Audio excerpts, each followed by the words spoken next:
앞전에 제가 말씀드렸다시피 경북은 정말 산림의 어떤 웅도 산림의 어떤 그런 도입니다. 도고 정말 여기에서 앞으로 지사님도 말씀하셨지만은 정말 어떤 먹을거리를 저희들이 농산촌 주민들한테 이렇게 혜택이 돌아갈 수 있는가에 대해 가지고 정말 끊임없이 저희들 노력하고 있고요. 그 중에 이제 저희들이 이제 가장 지금 현재 이제 가깝게 혜택으로 돌아갈 수 있는 것이라고 저희들은 지금 판단하고 있고, 아까 말씀드렸듯이 한 10여 년 전부터 저희들은 이 연구를 했고, 오늘 이제 제가 이제 말씀드릴 부분은 송이소나무를 이제 생산하고, 그 다음에 산에 이식을 하고, 그 다음에 이제 이식 후에 관리를 어떻게 하고, 그런 부분을 제가 좀 말씀을 드리고, 그 다음에 저희들이 지금 하고 있는 임산버섯 상업화 연구라든지, 송이버섯 유전자 연구라든지 그런 것들을 조금 좀 소개를 드리고 마칠까 합니다. 먼저 이제 너무 잘 아시고요. 하지만은 한 번 더 반복해서 좀 들어주시면 제가 간략하게 말씀드릴 거니까 과연 송이버섯이 어떤 건가에 대한 이해가 분명히 있어야 될 거라고 판단이 되고, 정말 정확하게 송이버섯이 어떤 건가 한번 생각하는 그런 어떤 시간이 되었으면 해가지고 제가 간략하게 좀 말씀드리겠습니다. 이제 송이버섯은 어떤 버섯인가에 대해서 말씀을 좀 드리고요.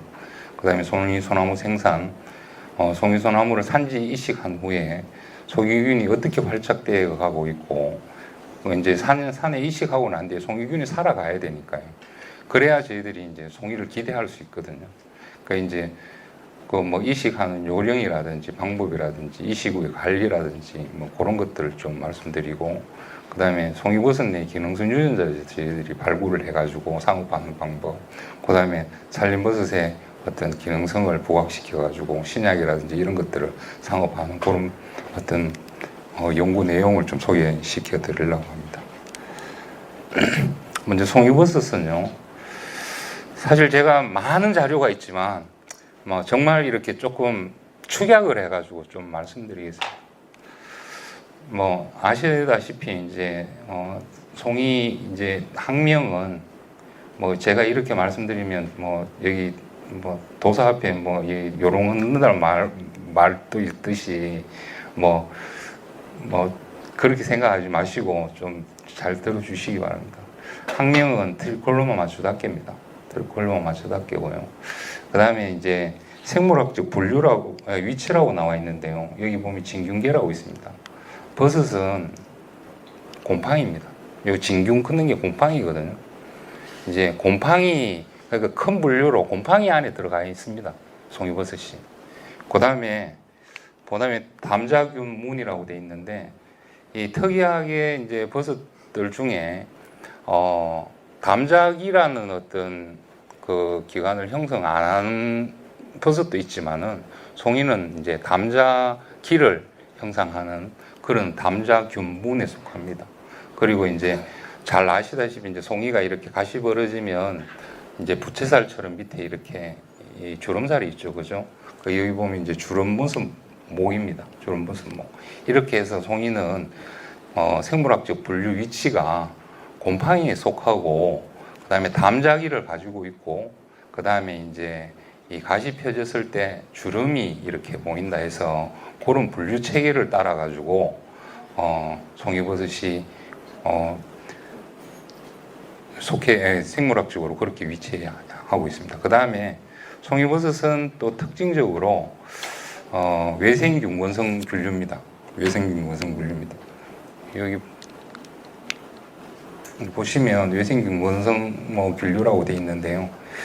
우리가 이제 흔히 이제 버섯들을 이렇게 보면 표고버섯도 있고 마트에 많이 나오는 너타리 버섯도 있고 이런 버섯들이 있지만은 송이버섯을 제외한 그런 마트에서 쉽게 올라오는, 저희들이 식탁에 쉽게 올라오는 버섯들 보면 이제 목재를 갖다가 부해서 이제 분해를 해서 영양분을 섭취하는 그런 어떤 흡수하는 그런 버섯들이 되겠고요. 송이버섯은 이제 어떤 기주식물이 있어가지고 그 기지식물로부터 이제 영양분을 어떻게 받아가지고 이렇게 살아가는 그런 버섯이 되겠습니다. 여러분들 잘 아시다시피 능이버섯도 이 외생균권성 버섯에 속하고요. 그 값비싼 송로버섯도 그렇게 속하고요. 외생균권성 버섯은 굉장히 종류가 많습니다. 종류가 많은데 오늘 제가 좀 말씀드리고 싶은 거는 그런 일반적인 버섯하고 이제 생활사가 좀 다르고 어떤 영양분을 흡수하는 형태에 있어 가지고 송이는 분명히 다르다라고 제가 말씀드리고 싶습니다.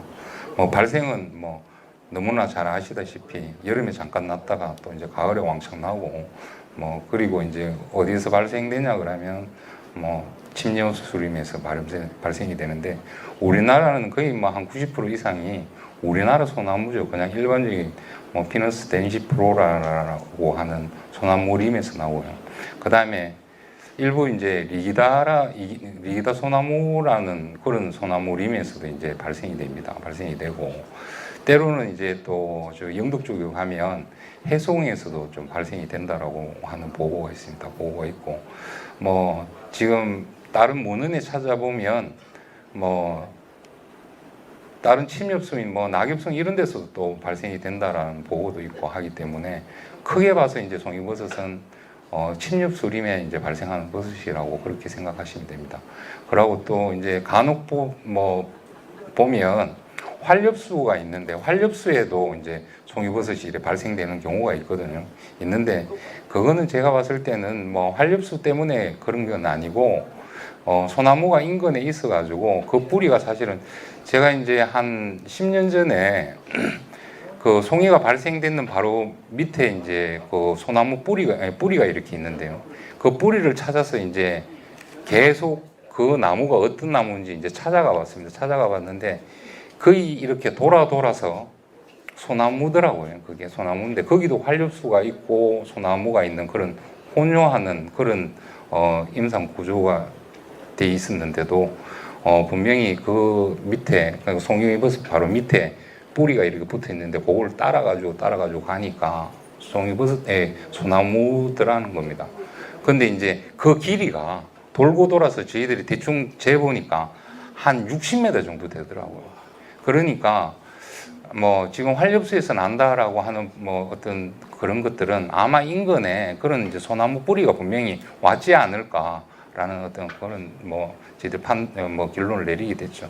그리고 활엽수에 나면 지금 이 말씀 이야기를 들으시는 앞에 계신 분들은 절대 활엽수에는 그렇게 난다는 거는 이때까지 못 봤고 분명히 그 인근에 소나무가 있을 거라고 이제 말씀하시면 되겠고 그렇게 아시면 되겠습니다.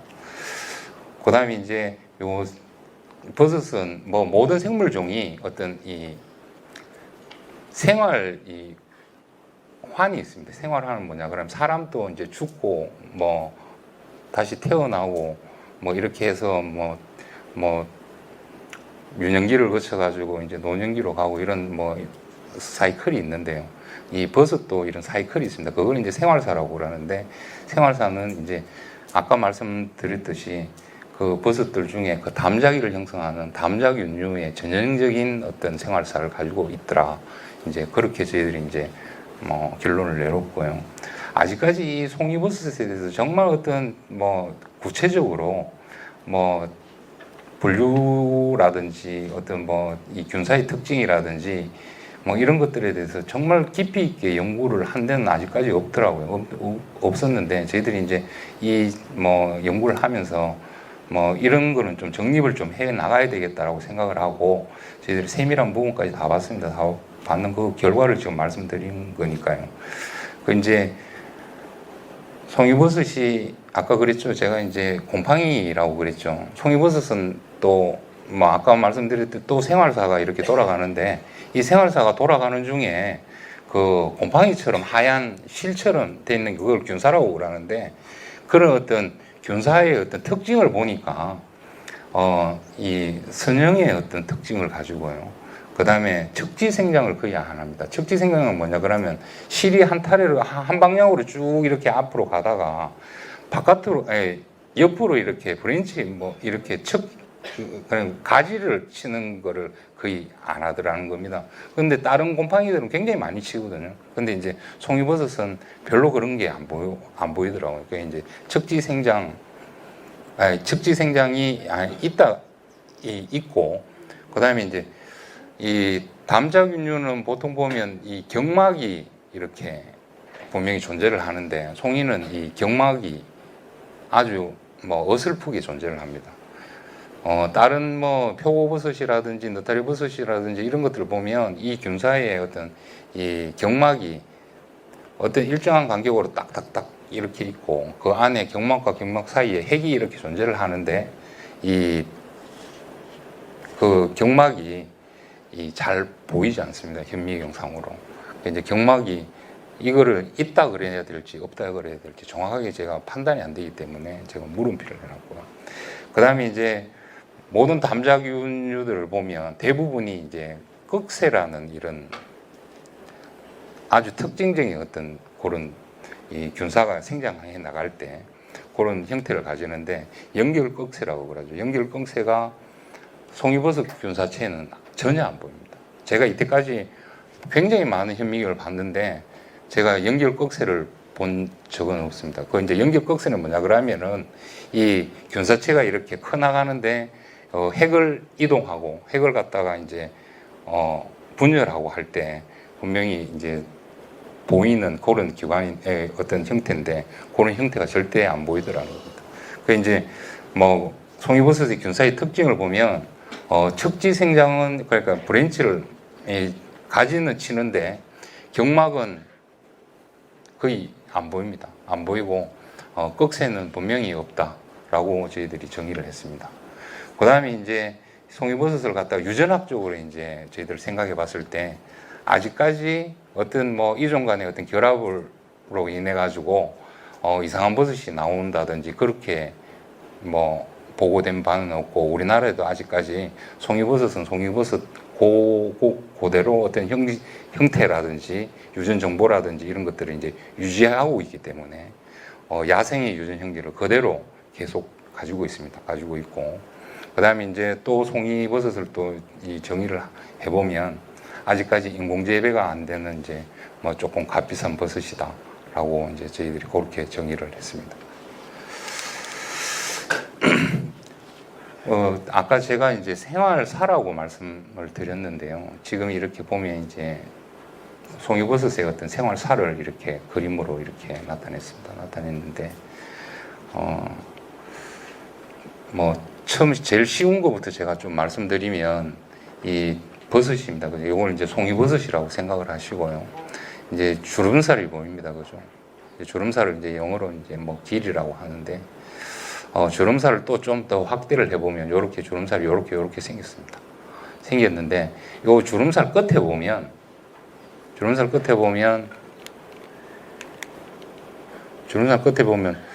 요렇게 생긴 게 있습니다. 요렇게 생긴 게 있고, 요게 이제 좀 더 어릴 때는 이제 요렇게 생겼는데 이제 요 상태에서 이제 요게 좀 생장을 합니다. 생장을 하게 되면 요렇게 생기게 되거든요. 요거를 이제 담작이라고 하는데 아까 말씀드렸듯이 송이는 담작균류에 속하고 담작이를 분명히 가지고 있다. 이제 그렇게 제가 정의를 내렸는데, 이제 이 주름살 부분에 어린 버섯은 이제 요런 상태로 유지하고요. 가시 벌어지고 이제 포자가 떨어질 때 정도 되면 요렇게 됩니다. 요렇게 되고, 요 하나의 담작이에 이 뿔이 4개가 생기고 여기서 뚝뚝 떨어지는 것들이 비로소 이제 저희들이 포자라고 합니다. 포자라고 하고, 포자는 이제 하나의 핵을 가지고 있고요. 이 포자가 이제 발화를 하게 되면 1차 균사라고 합니다. 여기 보면 여기는 빨간 게 있고요. 여기는 파란 게 있죠. 그죠? 이제 요게 한 개가 떨어져서 발화를 하게 되면 지금 여기 뭐 아까 말씀드렸지만 그 송이는 경막이 없다. 요 경막이거든요. 이 어떤 딱딱 끊어졌는 게 경막인데, 이 빨간 부분하고 빨간 부분 사이에 지금은 경막으로 되어 있는데, 이건 사실은 이제 송이버섯 생활사를 그림을 뭐 그렸는 게 아니라 이 다른 버섯의 이제 생활사를 이제 일반적인 거를 이제 저희들이 이제 사진만 갖고 왔습니다. 그림만 갖고 와서 제가 이해를 돕기 위해서 이제 가지고 왔는 건데, 요렇게 해서 이제 포자가 떨어지면 요렇게 이제 1차 균사라고 합니다. 1차 균사는 이제 이 아까 말씀드렸죠. 경막과 경막 사이에 핵이 하나씩만 존재하고 있다라고 해서 이제 1차 균사고요. 이런 1차 균사가 서로 이제 접합을 하게 됩니다. 접합을 하게 되면 이렇게 중간에 이제 빨갛고 파랗고 이렇게 생깁니다. 이렇게 되면 여기 이제 2차 균사고, 이런 2차 균사가 생겨야만 여기서 이제 덩어리가 만들어지고 원기가 형성되고, 나중에 이제 뭐 비가 좀 오고 기온이 떨어지면 이렇게 버섯을 발생시킨다. 이제 이렇게 보시면 됩니다. 이렇게 보시면 되는데, 제가 오늘 좀 말씀드릴 거는 뭐냐 그러면은 뭐 산주분들하고 이렇게 만나가지고 이야기를 해보면요, 조금 이제 용어적인 어떤 좀 해석이 차이가 좀 있는데, 사실은 대부분 산주분들은 뭐라고 말씀하시냐 그러면 포자가 커가지고 이제 버섯이 된다라고. 아니, 그 말은 맞거든요. 말은 맞는데, 사실은 포자는 이 담자기에서 떨어졌는 하나의 이제 동글동글한 요게 정말 포자고요. 이제 산주분들이 보통 말씀하시는 거는 2차 균사에서 이제 덩어리가 좀 만들어져요. 그걸 이제 원기라고 그러는데, 원기를 포자라고 생각을 하십니다. 포자가 커져가지고 이제 버섯이 된다라고 말씀하시는데, 사실은 포자는 그 전에 이런 단계에 있는 게 포자고요. 포자가 생긴다 그래가지고 이 버섯이 생긴다, 절대 안 그렇습니다. 정말 이 포자 하나가 떨어져가지고 1차 균사가 서로 또 1차 균사끼리 접합을 해가 2차 균사가 되고, 2차 균사가 다시 원기를 형성할 때까지는 굉장히 확률이 희박합니다. 그렇기 때문에 우리 이제 송이버섯이 그렇게 뭐 우리 이 산에 그렇게 많지 않다는 겁니다. 사실 그 포자가 떨어져 가지고 이 뭐 버섯 하나가 만들어지기까지는 굉장히 이제 어려운 확률이고요.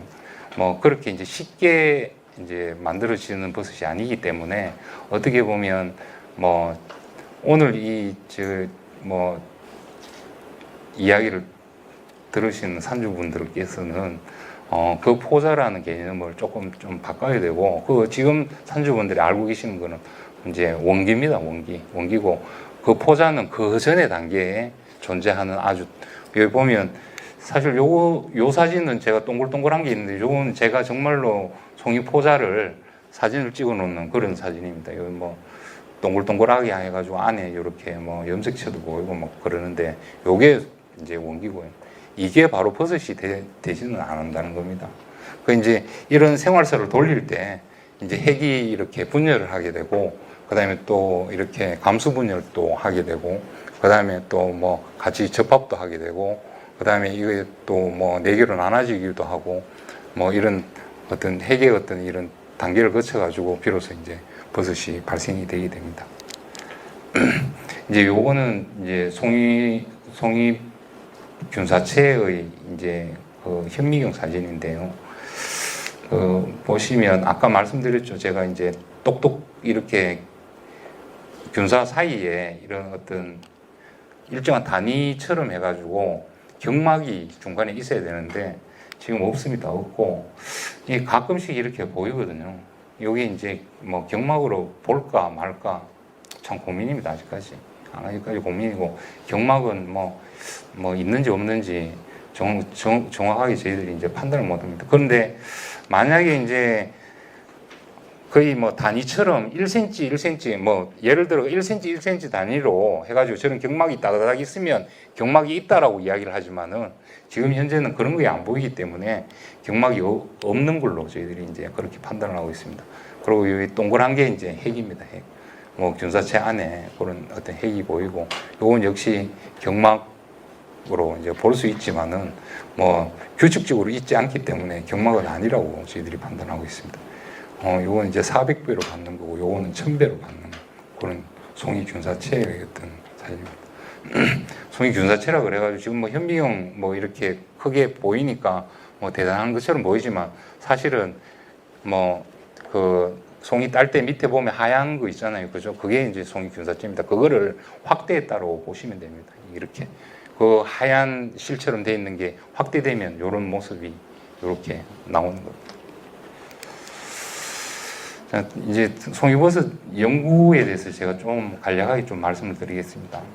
지금 뭐 국내외 이제 연구 동향을 좀 말씀드리면, 우리나라 이제 산림청 산하에 이제 국립산림과학원이라고 있습니다. 국립산림과학원이라고 있는데, 국립산림과학원에서 이제 송이 연구는, 기존에 이제 송이 발생지, 그 다음에 이제 송이 발생 지점에, 이 천식, 그 이제 어린 소나무를 갖다가 거기다 이제 망에 넣어가지고 이제 심고 난 뒤에 뭐 한 2, 3년 정도 감염을 시키고 송이가 나지 않는 다른 산에 이식하는 그런 방법을 지금 연구를 하고 있고요. 그 다음에 이제 이건 제가 들은 방법인데, 어떻게 야외에서 이제 대량 시스템화된 어떤 약물 시스템을 적용을 해가지고 그런 데서 조금 야외에서 이렇게 균을 감염시키는 그런 쪽으로 지금 연구를 하고 있는 걸로 제가 알고 있습니다. 그다음에 두 번째는 타카로 바이오라는 어떤 회사가 있습니다. 이건 일본 회사인데 이 사람들이 좀 송이에 또 관심이 굉장히 많아요. 이제 우리나라에서 사실 그 송이하고 산삼하고 굉장히 중요한 임산 작물 중에 작물들인데, 그 중에 이제 송이하고 산삼에 대해 가지고 연구를 좀 많이 하더라고요. 이제 특히 이 사람들이 송이버섯 안에 유전자를 갖다가 거의 99% 이제 다 밝혔습니다. 다 밝혔는데, 단지 이제 그 유전 정보만 이렇게 밝혀놨지, 그 안에 어떤 기능성이 있는지, 부분 어떤 기능성이 있는지는 지금 하고 있겠죠. 내부적으로 하고 있지만, 경상북도 산림환경연구원에서도 지금 그 작업을 하고 있습니다. 어떤 유전자를 가지고 있는지, 그런 쪽에 지금, 일본에서 타카로 바이오라는 회사에서 이제 그렇게 연구를 하고 있고, 그 다음에 이제 송이 감염묘 이런 쪽으로는 그 일본에 보면 이제 신주대학교라는 대학교하고요. 그 다음에 동경대학교하고 이와라키 산림연구소에서 이제 좀 연구를 좀 많이 합니다. 많이 하고, 이 사람들은 이제 지금 이 세 기관이 트라이앵글 프로젝트 그래가지고 실제 그 산에서 이제 뿌리를 파가지고 소나무 뿌리를 파가지고 거기에다가 송이균을 좀 감염시키는 그런 지금 작업의 연구를 하고 있습니다. 하고 있고, 그 다음에 저희 이제 경상북도 산림환경연구원은 기내에서, 그러니까 이제 이 무균 상태에서 이제 송이균하고 소나무만 이렇게 저희들이 발화시키고 배양하고 해가지고 감염시키는 그런 방법을 해가지고 기내 감염묘 연구를 하고 있습니다. 하고 있고, 그것도 기내 감염묘를 가지고 이제 산에 이식도 지금 저희들이 하고 있고요. 예, 그렇게 이제 연구 동향을 좀 말씀을 드리고, 다음 송이버섯은 사실은 그렇습니다. 인공증식하는 방법이 여러 가지가 있겠지만 제가 좀 정리를 좀 해봤습니다. 첫 번째 이제 시설 재배에 의한 인공 재배가 있습니다. 아직까지 이런 사례는 없잖아요. 없지만 지금 끊임없이 어딘가 누군가 많은 사람들이 바램도 이런 것도 있을 거고, 이 하우스 안에서 우리가 새송이버섯 따듯이 어떤 팽이버섯 따듯이 이런 공정화된 어떤 재배사 안에서 정말 송이버섯을 생산할 수 있는 그런 연구를 지금 한다고 저희들은 판단하고 있습니다. 하고 있고, 그렇게 해서 이제 인공 재배하는 방법이 있을 거고, 저희들처럼 이제 송이 소나무를 가지고 산에 심어가지고 송이 소나무를 발생시키는 그런 어떤 연구를 하는 데도 있을 거고요.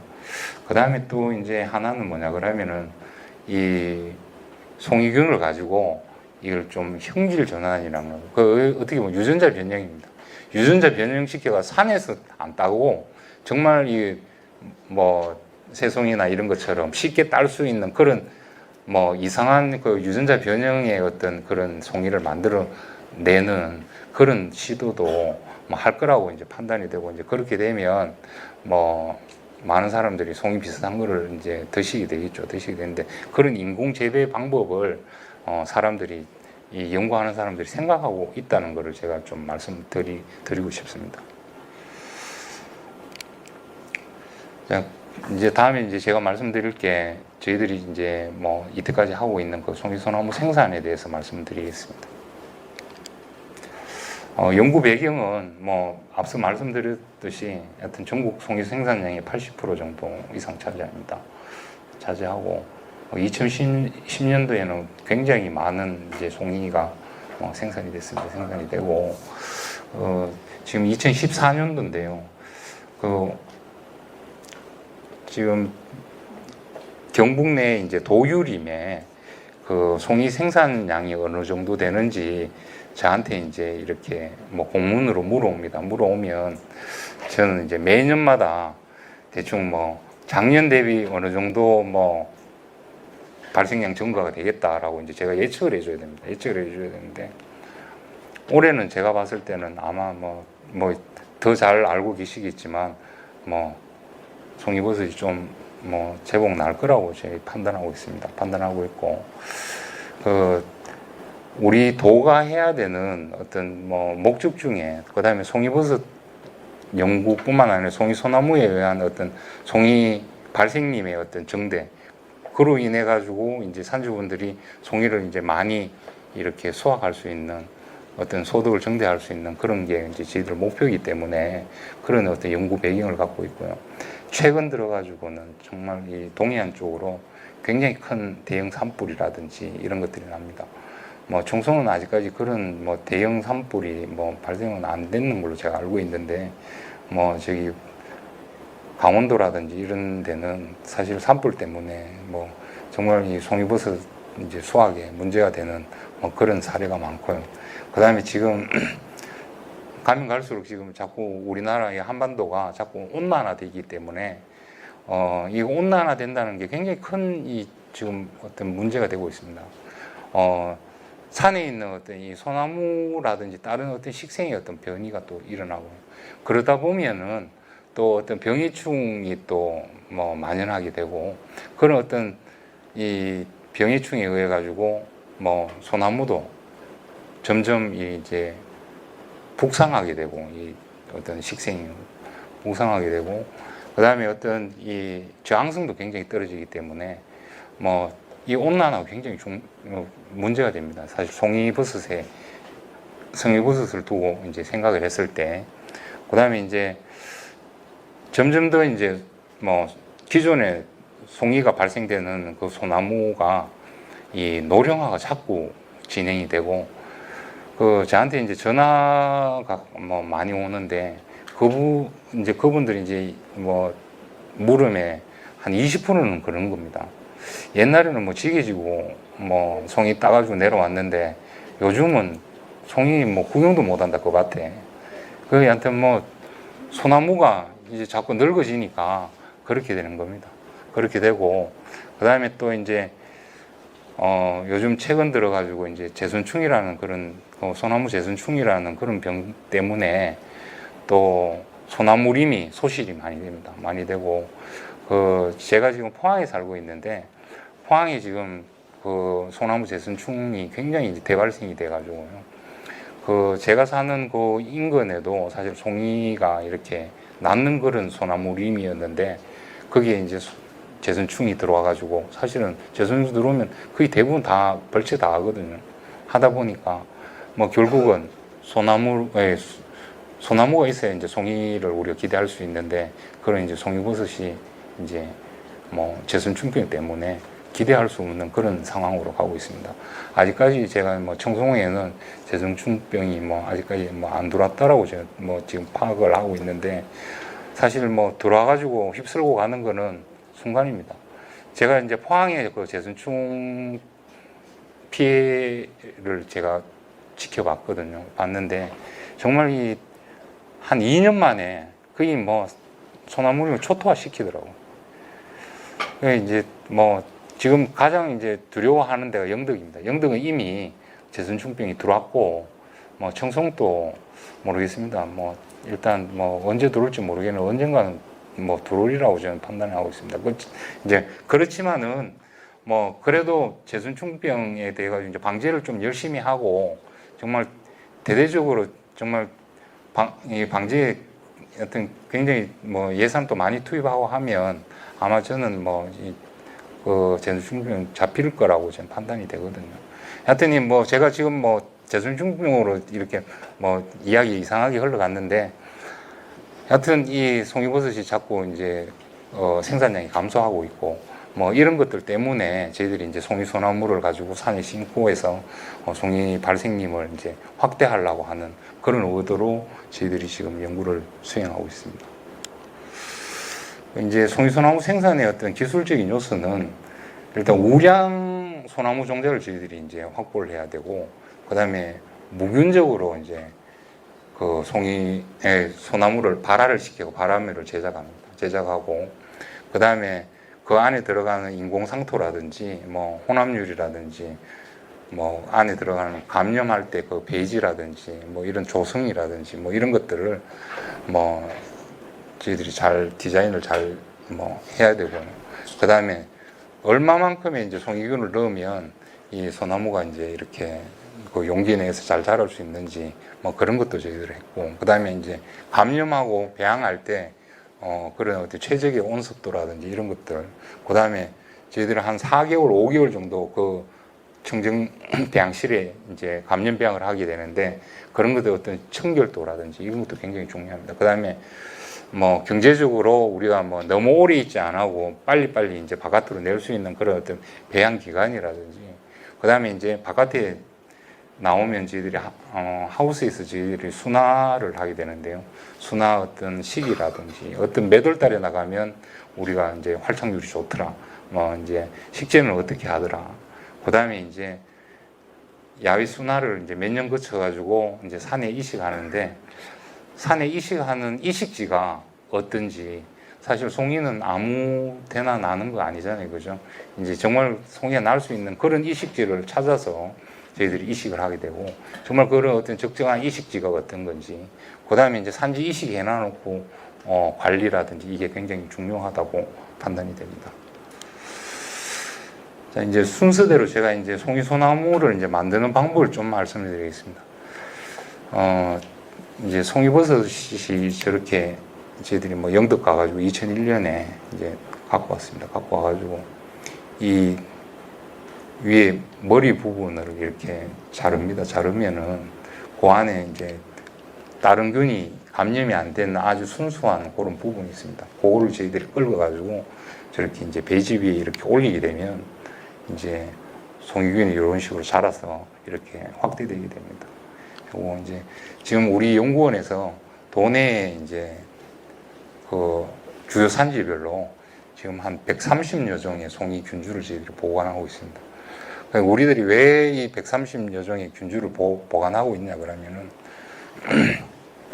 경북 도내 청송에서 나는 송이버섯, 그 다음에 뭐 영양에서 나는 송이버섯, 영덕에서 나는 송이버섯 조금씩 좀 다릅니다. 다르고 오늘 그 청송의 어떤 지역에 대형 산불이 발생이 돼 가지고 정말 많은 송이가 발생되는 산림이 소실이 되게 되면 사실 그 청송에 있는 유전자원은 그 송이버섯을 기대할 수 없기 때문에 유전자원은 영원히 소실이 될 수밖에 없습니다. 이제 그런 거를 우리가 미연에 방지하고 우리가 저 균주를 가지고 있으면 나중에 이제 청송에서 소나무 종자를 따가지고요. 청송에서 갖고 왔는 그 균주를 갖고 이렇게 감염을 시켜서 청송에 다시 복원하는 뭐 그런 쪽으로 저희들이 계획을 잡고 있기 때문에 이제 저희들이 청송의 어떤 송이버섯에서 균주 확보는 굉장히 중요합니다. 그렇게 해서 저희들이 이제 도내 주요 산지별로 130개 정도 저희들이 가지고 있고 앞으로 한 200개 정도 저희들이 보유하려고 합니다. 뭐 이제 아마 청송도 저희들이 한 15개 정도 가지고 있는데요. 아마 뭐 청송도 이제 뭐 이렇게 산별로 해가지고 아니면 뭐 이렇게 행정구역별로 뭐 면 단위로 해가지고 저희들이 좀 많이 보유하려고 하고 있습니다. 이제 송이균이 이렇게 분리되면 이제 액체 배양이라는 걸 합니다. 액체 배양. 여기 동글동글하게 해가지고 이제 노란 용액 속에 들어가 있는 이 동글동글한 알갱이가 송이균사체 알갱이입니다. 알갱이고 이제 이렇게 이제 무균적으로 요 안에는 이 용기 안에는 송이균밖에 없습니다. 송이균밖에 없고 그 다음에 이제 청송에서 저희들이 종자를 이제 채취를 해가지고 갖고 와가지고 소나무 종피를 제거합니다. 종피를 제거해가지고 이렇게 소독을 하고 이렇게 이제 페트리디시라고 그러는데 페트리디시에 올리면 이렇게 발화가 됩니다. 발화가 되는데 이 안에도 어떤 종에 따른 오염된 균들이라든지 이런 것들이 없습니다. 그러면은 이 송이균도 순수하고 이 소나무도 순수하게 됩니다. 이런 상태를 저희들이 유지를 하고요. 이 용기 안에 이제 송이균을 이제 갈았는 그 용액입니다. 이걸 접종하게 되고 그 다음에 아까 이렇게 큰 소나무 발화묘를 이렇게 지상하게 됩니다. 지상해서 이제 뚜껑을 덮어가지고 굉장히 이제 그 배양실에 이렇게 저희들이 이제 이렇게 감염 배양을 하게 됩니다. 이제 요거는 제가 봤을 때 한 3개월 정도 되는 그런 그 송이소나무입니다. 이제 이 안에는 송이균이 그 뿌리에 이제 붙어가지고 감염이 되고 있는 그런 상태입니다. 하고 배양 기간 이제 이렇게 해서 저희들이 배양을 한 4개월 정도 합니다. 4개월 정도 안에서 배양을 하면 대부분 보면 이제 그 뿌리에 송이균이 이렇게 감염이 되게 돼 있습니다. 저희들 지금 뭐 하루에 저희들 한 1,300번 정도 생산하는 그런 이제 생산 라인을 지금 갖췄고요. 그 다음에 저희들 그 배양실이 만파티클이라고 그러는데 이 배양실이 굉장히 청정한 배양실입니다. 이게 사실은 2008년도에 저희들이 뭐 열심히 노력해가지고 예산을 확보해가지고 이런 청정 배양실을 만들었는데요.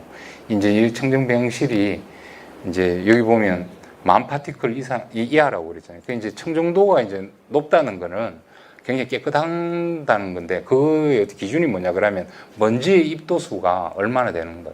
보통 우리 이제 바깥에 이러 보면 한 60만에서 100만 파티클이 왔다 갔다 합니다. 이 먼지가 안 보이지만. 근데 이제 이 청정 배양실은 만 파티클 이하입니다. 굉장히 좀 청정한 배양실입니다. 그런 데서 이제 저희들이 한 4개월 정도 저희들이 감염 배양을 하게 됩니다. 자, 이제 그렇게 해가지고 이제 아까 용기에 이제 뿌리를 이렇게 뽑아가지고 저희들이 이제 현미경으로 잘라가지고 봅니다. 이게 과연 이 소나무 그 뿌리 안에 조직 깊숙이 들어갔는가 안 들어갔나 우리가 확인을 하게 되거든요. 확인을 하게 되면 이게 이제 소나무 뿌리입니다. 이제 아까 그 용기 안에 4개월 정도 배양하게 되면 이제 뿌리가 이렇게 있고 여기 보면 실타래처럼 이렇게 붙어 있습니다. 이렇게 위에서부터 쫙 다 붙어 있습니다. 이제 바깥에 부분이 이렇게 붙어져 있고요. 이걸 이제 잘라가지고 이렇게 이제 가로로 잘라가지고 이렇게 보면 이제 이게 세포인데요. 세포 안에 보면 거물처럼 이렇게 들어가 있습니다. 이제 확대 있는 사진인데 여기도 좀 거물처럼 들어가 있고요. 여기 거물처럼 많이 들어가 있습니다. 이제 이게 송이균사가 이 소나무 이 뿌리 안에 침투를 해가지고 이제 살고 있다는 겁니다. 이렇게 살고 있다는 거. 여기 보면 이제 바깥에 이렇게 또 균사청을 이렇게 형성했고 지금 이제 회색 그림 이 두 개는 전자현미경을 찍은 사진인데요. 지금 이 보면 이게 세포 하나고요. 밑에가 세포 하나인데 세포 사이 간극에 이렇게 꼬불꼬불한 이런 선들이 보이는데 이게 이제 송이균사입니다. 송이균사가 이렇게 세포하고 세포 사이에 이렇게 들어가 있고요. 그 다음에 세포 안에 또 이제 들어가게 되는데 지금 이게 세포 안에 들어가는 그런 모습입니다. 세포 안에 들어가는 모습인데 송이가 또 정말 영악한 게 이 균사체 요 앞에 보면 요까지 어떤 흔적이 있습니다. 세포 안에 들어가면서 얘들이 세포를 뚫고 들어가면서 어떤 물질을 내놓는 거예요. 어떤 분해하는 물질을 세포의 어떤 구조를 허물고 들어갑니다. 그런 어떤 이런 물질을 내놓는 증거를 저희들이 포착했습니다. 그러니까 이렇게 해서 이제 그러니까 소나무 뿌리에 깊숙이 이제 송이균이 들어가게 됩니다. 들어가면 그리고 이제 또 중요한 거는 뭐냐 그러면 이 가에 이렇게 허옇게 이렇게 송이 균사체가 이렇게 있는데 이게 좀 균막을 형성해야 됩니다. 균막을 형성하는. 이제 균막을 형성하면 정말 이 튼튼한 송이 소나무의 뿌리가 됩니다. 이제 이렇게 되면 바깥에 내놔도 뭐 별로 다른 토양 미생물의 분해됨 없이 정말 송이 이제 적정한 환경 토양 환경에서는 이렇게 활착을 해가지고 생장을 해 나가는 걸 저희들이 알 수 있습니다. 자, 이제 저희들이 이제 아까 그 용기 안에 뭐 배양을 하는데 뭐 여러 가지 저희들이 그걸 했는데 그 어떤 용액을 쓸 건가, 감염묘 안에 어떤 그 배양 재료를 배양액을 쓸 건가 해가지고 했는데 사실 일본에서 한 6년 전에 이런 배지를 썼습니다. 그거 만들려고 했는데 그거보다 우리가 지금 중간에 있는 게 저희가 쓰는 배지고 이거는 그냥 일반적인 어떤 식물 조직 배양 그런 그 배지인데 저희들은 이제 일단 일본 거보다는 좀 뭐 뿌리의 생체량이 많고 특이한 게 저희들이 이제 균이 이래 들어가면 소나무 뿌리가 이렇게 움츠려들고 까맣게 되고 이렇게 좀 뭉텅뭉텅하게 되는데 그런 전형적인 모습을 보이고 있습니다. 그러니까 이제 이거는 막 크는 그 식물 조직 배양용 배지인데 그것보다 이제 중간쯤 되고 어떤 이 감염이 잘 되는 그런 저희들이 이제 그 배지 조성을 갖다가 이제 특허를 내게 됐습니다. 이제 송이 소나무를 이제 생산해 가지고 이제 이걸 생산을 하는데 어떤 기술적인 배경이 어떤 건가 했을 때 일단 송이균 아까도 말씀드렸듯이 송이균하고 소나무 무균적인 어떤 발암묘가 존재를 해야 되고 그런 거를 제작할 수 있어야 되고 그 다음에 아까 그 용기 안에 송이균하고 소나무 유묘의 뿌리의 생장률 향상을 저희들이 이제 뭐 정대를 시켜야 되고 그 다음에 그 뿌리하고 송이균하고 이 접촉성을 굉장히 정대시켜야 되는데 이 접촉성을 정대를 안 시키게 되면 어떤 감염의 어떤 효율이 떨어지기 때문에 그런 것들을 저희들이 생각을 해서 지금 만들었습니다. 만들고 자발적으로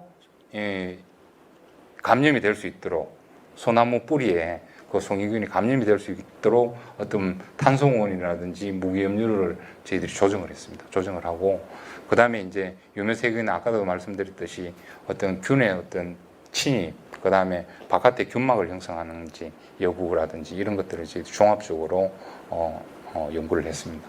연구를 하고 그다음에 이제 하이드로포빈이라고 있는데 이거는 이제 어떤 수분이 소나무 뿌리 안쪽으로 이제 들어오고 나가고 할 때 송이균이 어떤 작용을 해가지고 바깥에 가가지고도 어떤 이 내성을 지니고 활착이 잘 될 수 있는 그런 쪽으로 이제 내성을 증가시키는 그런 쪽으로 저희들이 선호할 때 지금 뭐 연구를 거의 대부분 다 마쳤습니다.